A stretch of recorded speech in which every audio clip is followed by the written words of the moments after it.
La campanya Casa Nostra, Casa Vostra compta amb l'adhesió com a signants inicials de més de 200 organitzacions socials.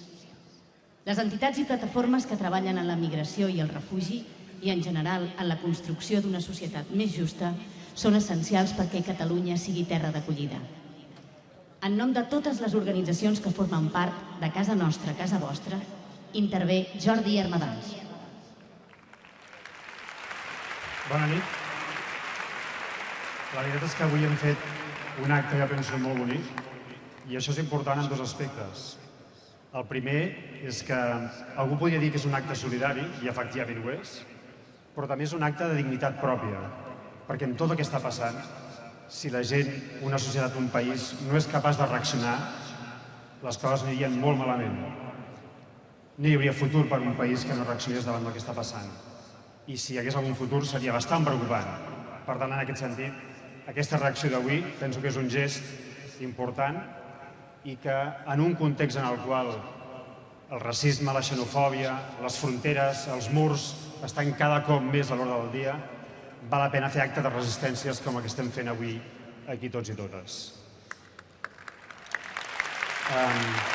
Casa Nostra, Casa Vostra és un espai que ha plegat moltíssima gent, moltíssimes entitats, moltíssimes expressions culturals, que ens ha permès arribar a llocs que no hi hem arribat mai. Per tant, en aquest sentit, la feina que ha fet durant aquests 4 mesos s'ha d'agrair enormement a tota la moltíssima gent que ho ha estat fent possible.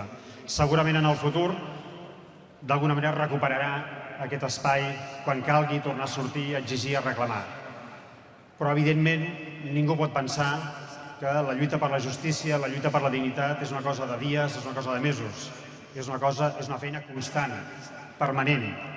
Per això les entitats que aquí s'apleguen fa anys que treballen, continuaran treballant i són imprescindibles. És un patrimoni imprescindible perquè els drets humans, la pau i la justícia tirin endavant.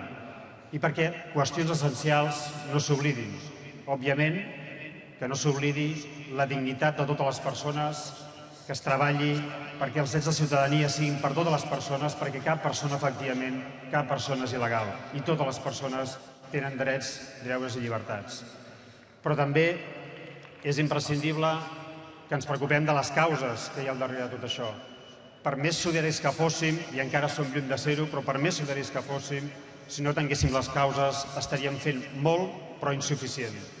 I per això és important també les entitats que treballen pels drets humans, defensant els activistes dels drets humans allà on són perseguits, contra la violència de gènere, contra les persecucions polítiques, ètniques, religioses, prevenint els conflictes armats, treballant per una cultura de pau i també, evidentment també, per posar les armes i el seu fastigós comerç contra les cordes.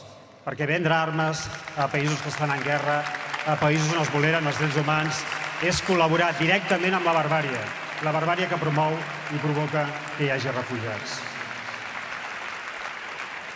En definitiva, el que ens cal és tenir cor i tenir cap.